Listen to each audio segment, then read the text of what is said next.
My name is Andrew Tarbuck. I head up the capital markets team here at Al Tamimi and Company. We're going to talk today about the IPO journey, where we have been and where we're going to in Middle East capital markets. I'm here today with my colleague Hamza Abu Hassan, who is our head of ECM for UAE and Jordan. It's been a very, very busy couple of years on the capital markets front in the Middle East, and we've been very fortunate to be involved on the vast majority of transactions. So Hamza, it would be great if you could give us a little bit more detail, just to say, what we've been actually involved with over the last couple of years in particular. Well, I'm glad to say that we have been quite busy over the past couple of years. As you have seen, the market has been quite active when it comes to initial public offerings, in particular on the privatization side by the government, whether it is in Dubai or Abu Dhabi. For us, I mean, the key highlights would have been Borouge, listing Borouge on the Abu Dhabi Securities Exchange last year. Salik as well on the Dubai financial market, and finally ADNOC Gas on the Abu Dhabi Securities Exchange, which turned out to be the largest IPO globally during the first half of this year, which is a really key highlight, not only for us and our experience, but for the UAE market as well. Yeah, I think, to have that global recognition for a deal, I mean, if you had said to me that, the Middle East would have the accolade of the biggest IPO in the world for the first half of this year, comparing it to New York Stock Exchange, NASDAQ, Hong Kong Stock Exchange, London. I mean, that's a real coup, I think, for the Middle East, and certainly shows what we're capable of. And I think, the other thing from my perspective is Al Tamimi has been doing IPOs since IPOs first started in the region, and it's just been great for us to be involved, particularly in this period where it's the most lively capital markets globally. And we're getting our opportunities, which is fantastic. I mean, it's been crazy busy, but I guess the question for us is, what does the pipeline look like for 2, 3, 5 years going forward? And I think, from our perspective of what we're seeing, certainly there's a lot more to come. I think Saudi is going to remain extremely busy, and there's more scope in Saudi. Certainly, we're seeing a lot more private issuers. There's been, the tail of the tape seems to have been government privatizations, which has really stimulated the capital markets. We'll see, I think, there could be more government privatization in Qatar, interestingly. But anyway, we'll see more private issuers coming. Certainly, we're getting involved at the earlier stages, looking at pre-IPO diagnostics and pre-IPO readiness for a lot of private issuers to come in the future, which is excellent.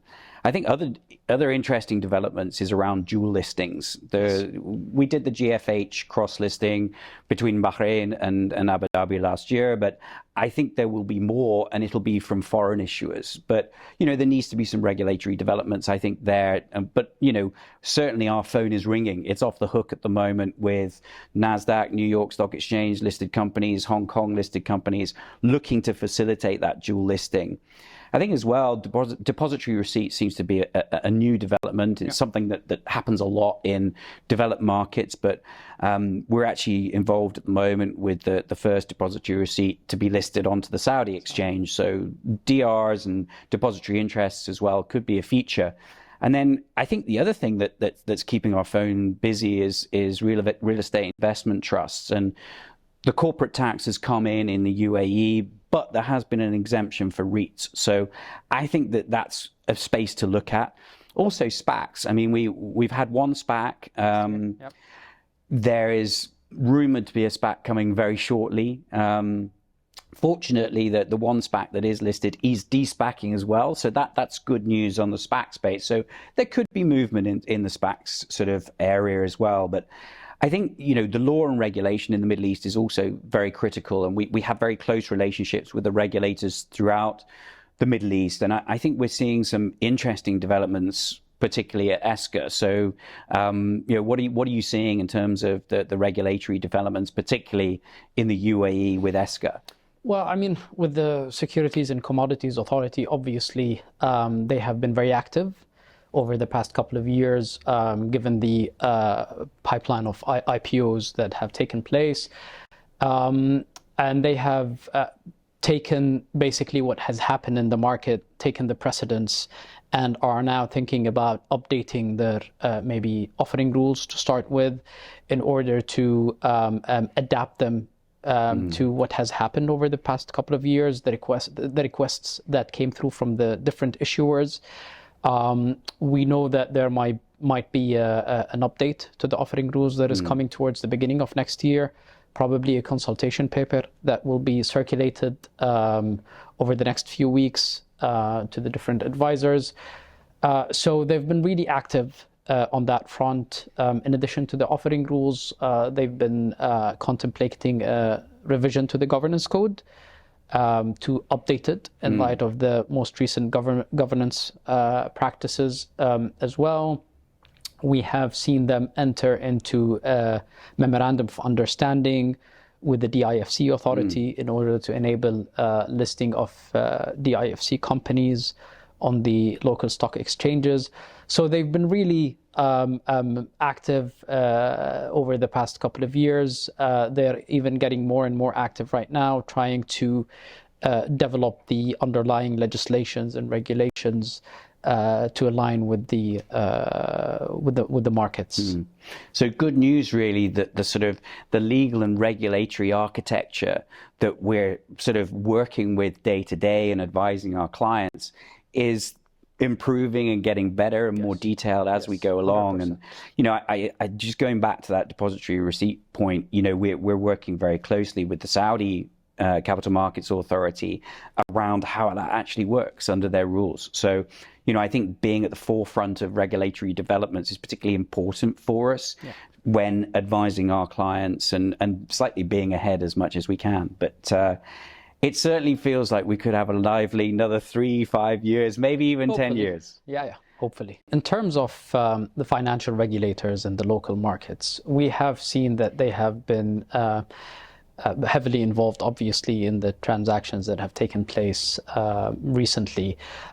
What is your view on the level of engagement that you are seeing from the regulators, and have they been helping out in getting these transactions across the line? Yeah, I mean, accessibility to the exchanges and the regulators is absolute paramount, but it's also other government ministries that are involved in an IPO, because certainly, you're project managing a huge corporate endeavor, and there's third-party regulators and government ministries that need to be liaised with.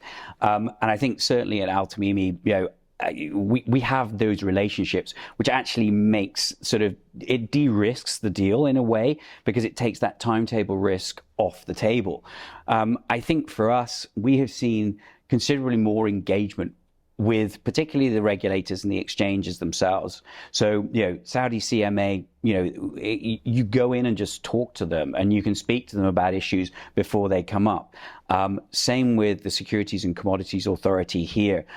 We find that ability to just speak about issues before they arise is particularly important. And I think the proliferation, though, of rule development and guidance is something that has been remarkable actually over the last 2 or 3 years. I think, as lawyers, trying to deal with new laws and regulations is always tricky, but it's something that we must do for our clients to make sure that we're on top of everything. So for us to be able to just speak to, say, the Saudi CMA or the UAE Securities and Commodities Authority and say, well, look, what's coming down the pike?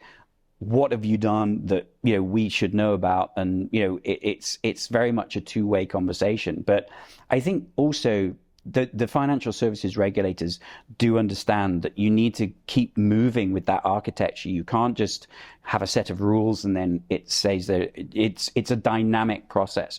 And I think one of the things that has been very useful is the ability to take feedback from us as the advisors. We see the practical issues of the academic laws and regulations that they actually draft. So us giving feedback to them where we see issues with their laws and regulations, there's always an openness and a readiness to have dialogue to actually improve. And, you know, you mentioned the ESCA consultation paper around the offering rules. I think that's a prime example.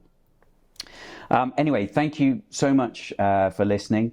Thank you, Hamza, for your time.